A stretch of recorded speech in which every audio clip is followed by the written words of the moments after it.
નમસ્કાર દર્શક મિત્રો, કરંટ ટોપિકમાં હું હિતવી આપ સૌનું સ્વાગત કરું છું. દર્શક મિત્રો, આજે વાત કરી રહ્યા છે ભારત સહિત વિશ્વભરના શેર બજારોમાં આજે ક્યાંક ને ક્યાંક બજારો તૂટ્યા છે અને જેના કારણે પરિસ્થિતિ ઘણી ખરાબ જોવા મળી રહી છે. ડાઉમાં 447 પોઈન્ટનું ગાબડું જોવા મળી રહ્યું છે. સેન્સેક્સમાં ઇન્ટ્રાડે 1042 પોઈન્ટના કડાકા બાદ શોર્ટ કવરિંગ કામકાજના અંતે 410 પોઈન્ટનું ગાબડું તેમાં પણ જોવા મળ્યું છે. વિશ્વ બજારોના પગલે સેન્સેક્સ 2.96%, નિફ્ટી 2.93% તૂટ્યા છે આજે. એટલે આજે પ્રકારની આજે શેર બજારમાં હલચલ જોવા મળી છે. આની પાછળનું કારણ શું છે આજે તે આપણે વિગતવાર જાણવાનો પ્રયત્ન કરીશું. માર્કેટ એક્સપર્ટ મારી સાથે આ સમગ્ર ચર્ચામાં જોડાઈ ગયા છે. આપણે જણાવી દઉં, રવિ દિયોરા અને હરેશ મોતિયાની જે જોડાયા છે, બંને મહેમાનોનું ખૂબ ખૂબ સ્વાગત છે. ચર્ચાની શરૂઆત આપનાથી કરું. જે પ્રકાર અત્યારે બજાર જોવા મળી રહ્યું છે, દિગ્ગજ શેરોમાં મોટા ગાબડા દેખાયા છે, શું કારણ હોઈ શકે આની પાછળનું? તો કારણ તો તમે ઘણા બધા કહી શકો છો, પણ મુખ્ય કારણ મારા દ્રષ્ટિએ તો હું જોવા જાઉં તો હવે ડેટ છે. જે ગ્લોબલ ડેટ આપણને જોવા મળી રહ્યું છે એ એક ટેન્શન કહીએ તો ગ્લોબલી દેખાઈ રહ્યું છે, કારણ કે it's on a very high note. એક બબલ ડેટ તમે 2008માં તમે જોયું તો ત્યારે બબલ માર્કેટ હતું. અત્યારે ડેટનું એક બબલ માર્કેટ થઈ ગયું છે. તો which can crash anytime, which can burst anytime. એ દેખાઈ રહ્યું છે ને એના ક્યાંક કંઈક અસર આપણને ચાઇના થકી શરૂઆતમાં આપણને જોવા મળી રહ્યું છે. બિલકુલ. રવિજી, વૈશ્વિક શેર બજારમાં છેલ્લા 2 દિવસથી મોટું પ્રોફિટ બુકિંગ જોવા મળી રહ્યું છે. આ વીકનેસનું મુખ્ય કારણ શું હોઈ શકે? ડેટ જરૂરથી કારણ છે, જેમ આગળ વાત થઈ હરેશજી છે. હવે બેઝિક રીઝન એ છે કે અત્યારે જે બોન્ડ yields છે એ ખાસી વધી રહી છે. જૂન પછી પહેલી વાર જે યુએસ ની બોન્ડ yield છે એ ઘણા ટાઈમ પછી 1.5 પર સ્ટેબલ થઈ છે, અને આ એક સૌથી મોટું ઓલવેઝ ટ્રિગર હોય છે જે નાસ્ટેક અને ડાઉ જોન્સ જે યુએસ ના ઇન્ડેક્સ છે એના કરેક્શનનું. કારણ કે વધતી બોન્ડ yield છે એ ડોલર માટે પોઝિટિવ છે, અને જ્યારે ડોલર પોતે પોઝિટિવ થાય ત્યારે ચાઇનાની જે યુએસ ની જે પણ મોટી કંપનીઓ છે, જેને ભંડોળ છે, જેને સેલ્સ છે, એ યુએસ ની બહારથી આવે છે, એ આવકમાં નોંધપાત્ર જે વેલ્યુએશન વાઇઝ ઘટાડો થાય. તો આ એક સૌથી મોટું રીઝન છે જેના હિસાબે ત્યાં રિટેલ આઈટી સ્ટોક્સમાં મોટું કરેક્શન કાલે જોવા મળ્યું. સેકન્ડ જે મોટું રીઝન એ છે કે આ બોન્ડ yield સાથે ઇન્ફ્લેશનનો સૌથી મોટો ખતરો, સૌથી મોટું પ્રેશર છે એ વૈશ્વિક અર્થવ્યવસ્થાને નડી રહ્યું છે. અત્યારે તમે કોઈ પણ ઇનપુટના પ્રાઇસીસ જો એ રેકોર્ડ હાઈ પર ચાલી રહ્યા છે. આના હિસાબે જે ઇન્ડસ્ટ્રીયલ પ્રોફિટ્સ છે એમાં ઘણો મોટો ઘટાડો આવી શકે છે. ગઈકાલે જે ચાઇનાએ પોતે ઇન્ડસ્ટ્રીયલ પ્રોફિટના આંકડા આપ્યા એમાં એક નોંધપાત્ર, અને હું જ્યાં સુધી ચાઇનાને છેલ્લા 14 થી 15 વર્ષથી ટ્રેક કરું છું, કોવિડના ટાઈમમાં પણ આટલો મોટો ઘટાડો ઇન્ડસ્ટ્રીયલ પ્રોફિટ્સમાં ચાઇનામાં નથી આવ્યો. તો એક ચાઇના મોટું રીઝન હોઈ શકે છે. અને અત્યારે જે ચાઇના પોતે એગ્રેસિવ નીતિ પહેલા અપનાવી અને અચાનક ચાઇના એન્વાયરમેન્ટ લઈને ઘણું ડિફેન્સિવ થયું, અને એના હિસાબે ચાઇના સ્ટીલ છે, સાથે ઇલેક્ટ્રિસિટી છે, ઘણા બેઝિક ઇનપુટ છે, એના પ્રોડક્શનમાં મોટા કાપ મૂક્યા. તો ગ્લોબલ ઇન્ફ્લેશનરી પ્રેશર છે એ પણ એક મોટું કારણ હોઈ શકે.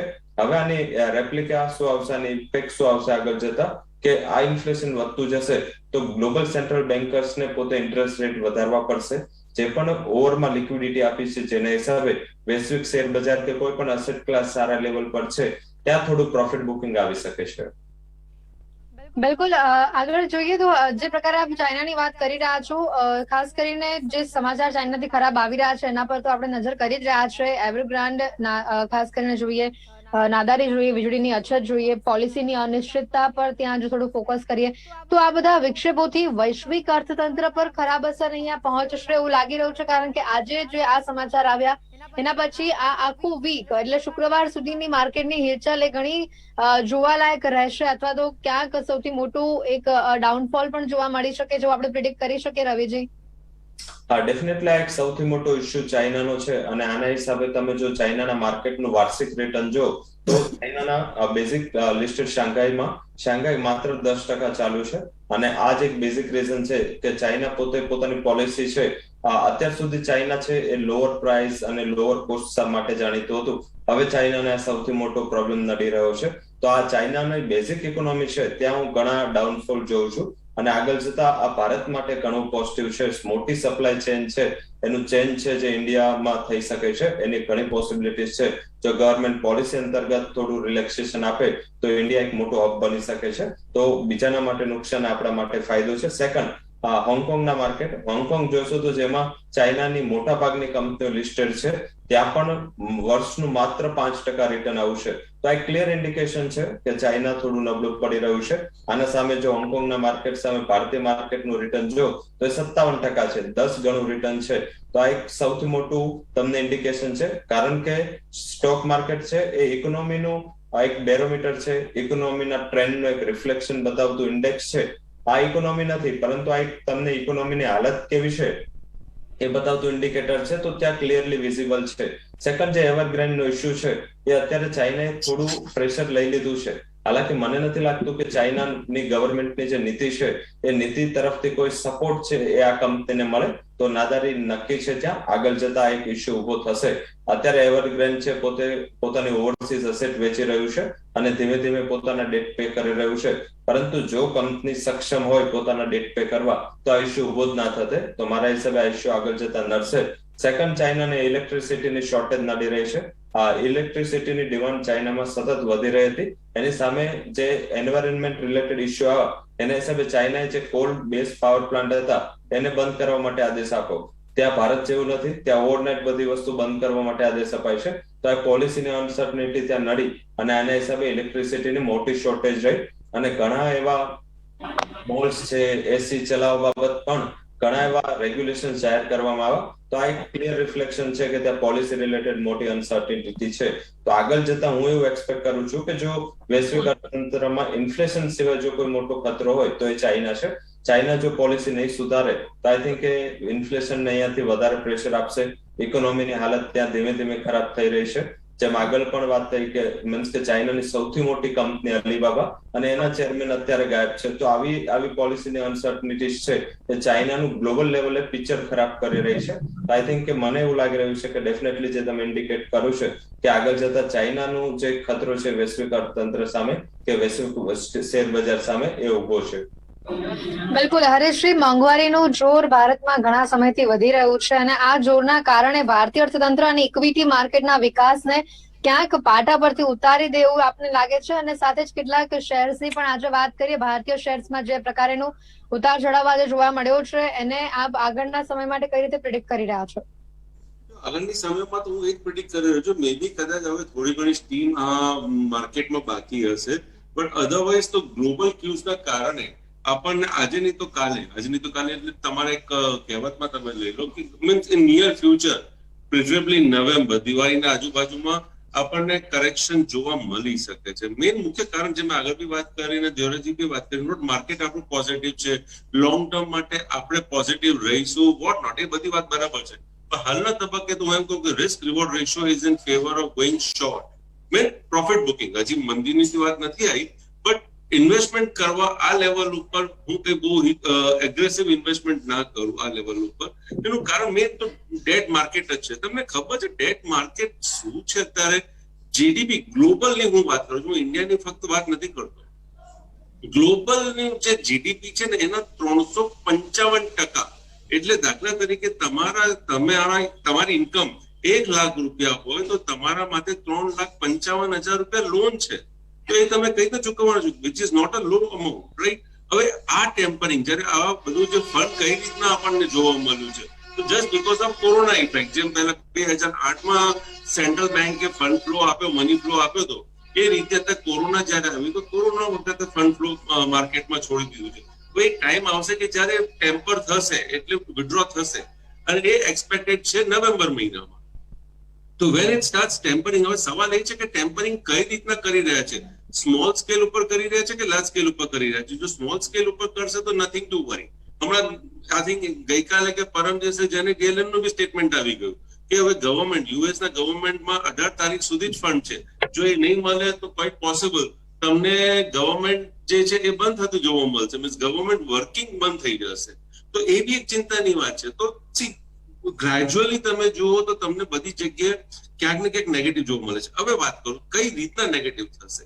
નોર્મલી બધા દેશ જે ડેટ લઈ રહ્યા છે એ બહારની કરન્સીમાં લઈ રહ્યા છે. દાખલા તરીકે ઇન્ડિયા છે તો એમના પાસે યુએસ ડોલરનો કરન્સીનો ડેટ છે.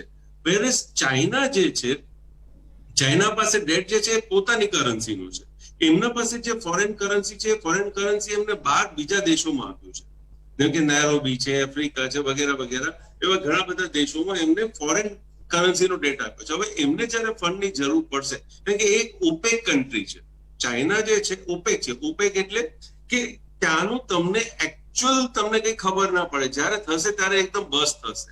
તો જ્યારે આ પ્રોબ્લેમ થશે ને તો ત્યારે જે તે દેશમાં એમને જે લોન આપી છે કે ડેટ આપ્યું છે, ફંડિંગ કર્યું છે, એ ફંડિંગ ટોટલી એમનું પોલિટિકલ ઇન્ટેન્શન સાથે છે. આ વાત ખાસ સમજજો. ચાઇનાનું ફંડિંગ બીજા બધા દેશમાં પોલિટિકલ ફંડિંગ, પોલિટિકલ ઇન્ટેન્શન સાથે છે કે ત્યાં મારે પગ મૂકવો છે, મારે ત્યાં જવું છે, right?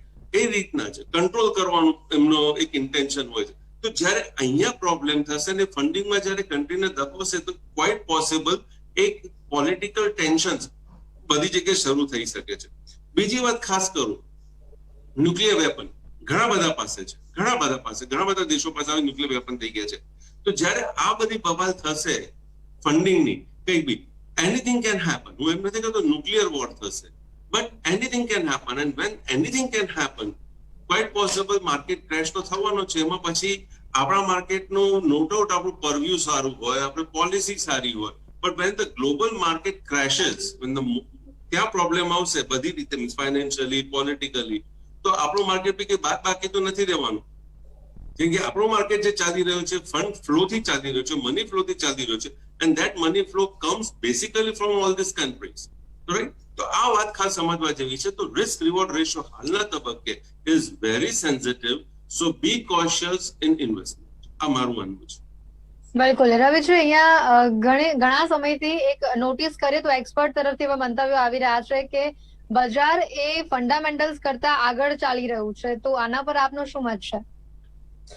Definitely liquidity driven market છે. જ્યાં સુધી ડ્રાઈવરમાં ની સીટ પર લિક્વિડિટી છે ત્યાં સુધી સ્પીડ છે આટલી જ રહેશે, કારણ કે ડ્રાઈવર છે એ સક્ષમ છે માર્કેટને ઉભું રાખવામાં. જ્યારે ત્યારે આ જેમ આગળ વાત થઈ મોટવાણીજી દ્વારા કે આગળ જતા સૌથી મોટું જે ઇશ્યુ છે એ જે ફેડનું ટેપરિંગ છે, કે સાથે સાથે કાલે બેંક ઓફ ચાઇનાના મીન્સ કે પીપલ્સ બેંક ઓફ ચાઇનાના ગવર્નરનું પણ સ્ટેટમેન્ટ હતું કે ઇકોનોમી એટલી બધી સક્ષમ છે, હાલાકી ક્યાંથી લાગે છે ખ્યાલ નથી, પણ એમનું સ્ટેટમેન્ટ હતું કે ઇકોનોમી એટલી સક્ષમ છે કે લોકો ટેપરિંગ કરવા માટે તૈયાર છે. તો આઈ થિંક આ બધા ફેક્ટર્સ છે જે ગ્લોબલી જે લિક્વિડિટીના પેરામીટરથી જોઈએ તો આઈ થિંક જ્યાં સુધી લિક્વિડિટી છે ત્યાં સુધી માર્કેટ અત્યારે વેલ્યુએશન નથી જોતું. સેકન્ડ જે થોડું માર્કેટમાં પોઝિટિવ વસ્તુ એ રહી કે માર્કેટ ચાલુ પણ એના જે પી રેશિયો છે, એના વેલ્યુએશનના રેશિયોસ છે એ થોડા મજબૂત રહ્યા, કારણ કે જે કોવિડ વાળું ક્વાર્ટર હતું એ હટી ગયું અને એના હિસાબે જે આપણું વાર્ષિકનો બેઝ છે જે ગયા વર્ષનો એ ઘણો લોવર છે. તો એ લોવર બેઝ પર જે આ વર્ષની અર્નિંગ આવી રહી છે એ આપણને હાયર દેખાઈ રહી છે. ફોર એક્ઝામ્પલ, કોવિડ વાળા ક્વાર્ટરમાં 10 રૂપિયાનું કોઈ કંપની સેલ્સ કરું તો આ ટાઈમ એ સેલ્સ 50 રૂપિયા છે, મીન્સ કે 5 ટાઈમ્સ છે, અને એના હિસાબે એનું ઇમ્પેક્ટ તમને જે લોસ મેકિંગ કંપનીઓ હતી એ ઘણી બધી કંપનીઓ પ્રોફિટ મેકિંગ કન્વર્ટ થઈ, નવા આઈપીઓઝ આવ્યા, નવું જે ફંડ છે, નવું બ્લડ માર્કેટમાં આવ્યું. તો આ બધા ફેક્ટર્સ અત્યાર સુધી આવા, એના હિસાબે માર્કેટ ફંડામેન્ટલ થી આગળ હોવા છતાં પણ છેલ્લે ફંડામેન્ટલ મેચ કરે માર્કેટે. અત્યારે જો માર્કેટનો પી રેશિયો જો તો અત્યારે 29 આસપાસ છે, જે હાઈ 41 ગયો હતો જ્યારે નિફ્ટી 14,200 હતી. હવે માર્કેટનો કરિશ્મા તમે જો કે જ્યારે નિફ્ટી 14,200 હતી ત્યારે નિફ્ટીનો પી જે પી રેશિયો છે 41 હતો. આ પી રેશિયો જેટલો વધારે હોય એ માર્કેટ માટે ખરાબ કહેવાય. હવે નિફ્ટી વધીને ત્યાંથી 17,500 થઈ તો માર્કેટનો પી ઘટીને 29 આવ્યો, મીન્સ કે માર્કેટ વધુ છતાં પી રેશિયો નીચે આવ્યો. તો આઈ થિંક આ અત્યારે ફેક્ટર છે જેને હિસાબે માર્કેટ અત્યારે ફંડામેન્ટલ સાથે આવ્યું છે. હાલાકી જે રીતે ઇશ્યુઝ ગ્લોબલી નડી રહ્યા છે, ડોમેસ્ટિક કોઈ પ્રોબ્લેમ નથી. મારું એવું નથી માનવું કે ડોમેસ્ટિક કોઈ પણ પોલિસી રિલેટેડ હોય કે inflation related long lasting problem હોય. હા, ડેફિનેટલી વરસાદ આવે અને જો તમારી પાસે છત્રી કે રેનકોટ ના હોય તો પલળવાનું વધારે છે. તો આઈ થિંક કે જો ગ્લોબલ ફોલ આવશે ચાઇના રિલેટેડ, કારણ કે અત્યારે જે વસુધૈવ કુટુંબકમ છે કે વિશ્વ તમામ એકબીજા સાથે ઘણા મોટા પાયે સંકળાયેલું છે. ફોર એક્ઝામ્પલ, ડોલર ઇન્ડેક્સ છે એ તો યુએસ ની કરન્સી છે, પરંતુ એમાં હલચલ થાય તો રૂપી સહિતની તમામ વૈશ્વિક કરન્સીઓમાં હલચલ થાય. ગોલ્ડ સિલ્વરમાં અસર થાય તો એની પણ બધી જ ઇકોનોમી અને બધી જ હોલ્ડર પર અસર થાય. તો આ બધું જ જે વિશ્વ છે કોરિલેટેડ છે. એટલે જો ચાઇનાનો પ્રોબ્લેમ સિરિયસ થશે તો ડેફિનેટલી માર્કેટ ઘણું ફંડામેન્ટલ થી આગળ છે.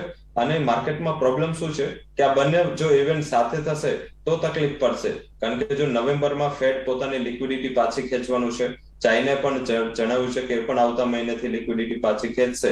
અને જો આ સાથે ચાઇનાનો કોઈ મોટું ન્યૂઝ આવે તો માર્કેટમાં પ્રોબ્લેમ નડી શકે છે. તો જે લોકો જૂના ઇન્વેસ્ટર છે એ લોકો એવું વિચારે કે પોતે એટલીસ્ટ 30-40% જેવો નફો અત્યારે પોકેટમાં લઈ લે. કારણ કે ઓલવેઝ બેંકમાં પ્રોફિટ હોય એ બુકના પ્રોફિટ કરતા હંમેશા સારો હોય છે.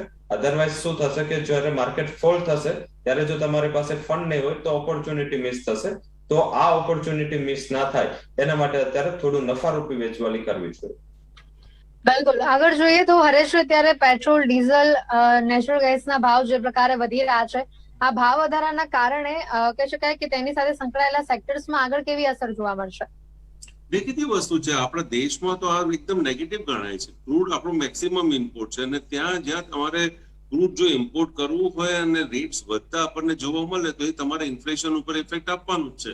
તો એક બાજુ તમારે અહીંયા ક્રૂડના ભાવ વધી રહ્યા છે, એ ઇન્ફ્લેશન ઇમ્પેક્ટ આવશે.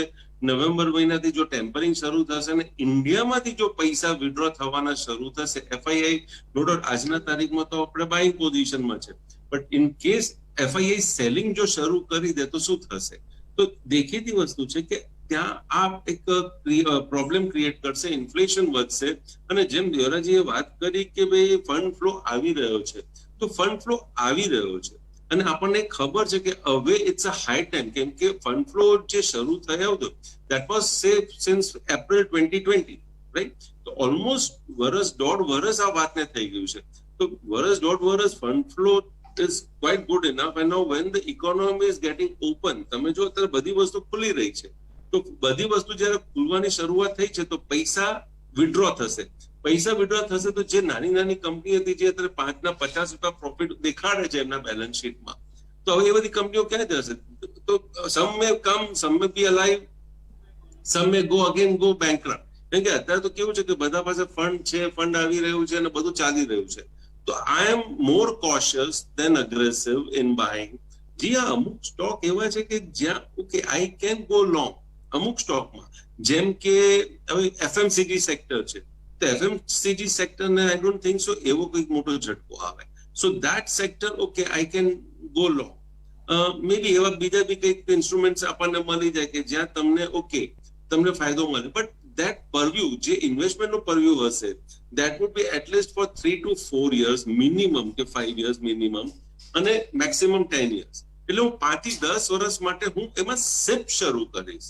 Means not aggressive buying. આજે ફોર એક્ઝામ્પલ મારે કોઈ એક શેર કંપની ખરીદી છે, તો I would every year or every month હું 2%, 3% ગ્રેજ્યુઅલી હું થોડુંક ઇન્વેસ્ટમેન્ટ કરવાનું શરૂ કરીશ. But not to on a happy note કે ભાઈ હું ના માર્કેટ હવે અહીંયાથી ક્યાં કરેક્શન આવવાનું જ નથી.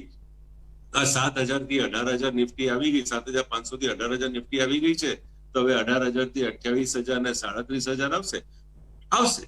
હું ના નથી કહેતો. 37,000, 39,000 આપણે જે રીતની પોલિસી ઓપન થઈ છે, જે રીતનું ફંડ આવી રહ્યું છે, જે રીતના ચાઇનામાં સેટબેક આવી રહ્યું છે, 37,000, 39,000 એવરીથિંગ વિલ બી સીન. હું ના નથી કહેતો, but it will take time. એ બધું જે 37,000, 39,000 નું જે ટાર્ગેટ છે મારું, એ quite possible it would be say minimum 5 to 10 years, not before that. એના પહેલા તો કદાચ 10,000 થી 12,000 નિફ્ટી આવી જાય તો I will not be surprised. બિલકુલ. તો હરેશજી, આ લેવલ પર રોકાણકારો માટે આપ શું સલાહ આપશો? મેં ક્લિયર કીધું ને હમણાં જ કે ગ્રેજ્યુઅલી જે અમુક કંપની છે સ્ટોક સ્પેસિફિક તમારે કરવું પડશે ઇન્વેસ્ટમેન્ટ ઓન ડિક્લાઇન. કે જ્યારે બી કરેક્શન આવે છે તો બેંક તમારી ક્યારેક ઝીરો નથી થવાની. તો જે સ્ટ્રોંગ બેંક છે, ફંડામેન્ટલી જે સ્ટ્રોંગ બેંક છે, એવી બેંકોમાં તમારે ઇન્વેસ્ટમેન્ટ કરતા રહેવું ગ્રેજ્યુઅલી. અને જે આપણા દેશની જે કંપની, સ્ટ્રોંગ કંપની છે, ફંડામેન્ટલી સ્ટ્રોંગ છે, વેલ મેનેજ કંપની છે, એવી કંપનીમાં ઓન ડિક્લાઇન બાય કરવાનું, but not at this stage. Okay, રવિજી, આપની સાથે આવું તો અત્યારે કયા એવા સેક્ટર્સમાં આપ રોકાણની તકો સારી જોઈ રહ્યા છો? ત્યાં ખાસ કરીને ન્યુ કમર્સ માટે અત્યારે આપ શું સલાહ આપશો? ઘણા એવા સેક્ટર છે, જેમ આગળ વાત થઈ, સેક્ટર સ્પેસિફિક જો અપ્રોચ હોય તો આઈ થિંક કે તમને જે મિસ થવાના ઓપોર્ચ્યુનિટી ચાન્સીસ થોડા ઓછા રહે અને ટ્રેપ થવાના પણ ચાન્સીસ ઓછા રહે. ફોર એક્ઝામ્પલ, ઘણા એવા સેક્ટર છે જેને માર્કેટ સાથે આટલું મોટું કોઈ કોરિલેશન નથી, પણ એ આપણી જે ડોમેસ્ટિક ઇકોનોમી પર નિર્ભરતા રાખતા સેક્ટર્સ પર વધારે ફોકસ કરવું જોઈએ. કારણ કે જો આંતરરાષ્ટ્રીય પ્રોબ્લેમ્સ ઉભા થશે તો સૌથી પહેલી હિટ અને સૌથી મોટી હિટ આંતરરાષ્ટ્રીય વેપાર સાથે જોડાયેલી કંપનીઓને મોટી થશે. જેની રેવન્યુ ડોમેસ્ટિક હોય, જે અત્યાર સુધી આપણે શું જોતા હતા કે જે ગ્લોબલી એક્સપાન્ડ થતી કંપનીઓ એ ઘણી ચાલી. મીન્સ કે તમે આ રેલી જો 7,500 થી 17,500, આ રેલીમાં ગ્લોબલી અને ડોમેસ્ટિક કરતી કંપનીઓ થોડી લેગાટ રહે. પરંતુ હવે મને એવું લાગી રહ્યું છે કે જે ડોમેસ્ટિક કંપનીઓ છે ત્યાં ફોકસ કરવું જોઈએ. એમાં મારું એવું માનવું છે કે સેક્ટર સ્પેસિફિક મને પાવર સેક્ટરમાં સારી આ લેવલે પણ ઓપોર્ચ્યુનિટી દેખાઈ રહી છે. ઘણા વર્ષનું કન્સોલિડેશન છે, નેગેટિવ પ્રાઇસ ઝોનમાં હતું. હવે ત્યાં મોટી સારી પાવર કંપનીઓમાં લાઈક પાવર ગ્રીડ છે, જે ગવર્મેન્ટ પીએસયુ છે, અને ટાટા પાવર આ એક ઈવી ની સૌથી મોટી અને સારી થીમ છે. વેલ્યુએશન પણ કમ્ફર્ટ છે, ગ્રુપનું નામ પણ સ્ટ્રોંગ છે. તો આઈ થિંક કે આવી સિલેક્ટિવ કંપની પાવર સેક્ટરમાંથી જોવી જોઈએ. સેકન્ડ જે સેક્ટર છે ફાર્માસ્યુટિકલ સેક્ટરમાં હાયર લેવલથી ઘણું મોટું પ્રાઇસ કરેક્શન ઓલરેડી આવી ચૂક્યું છે.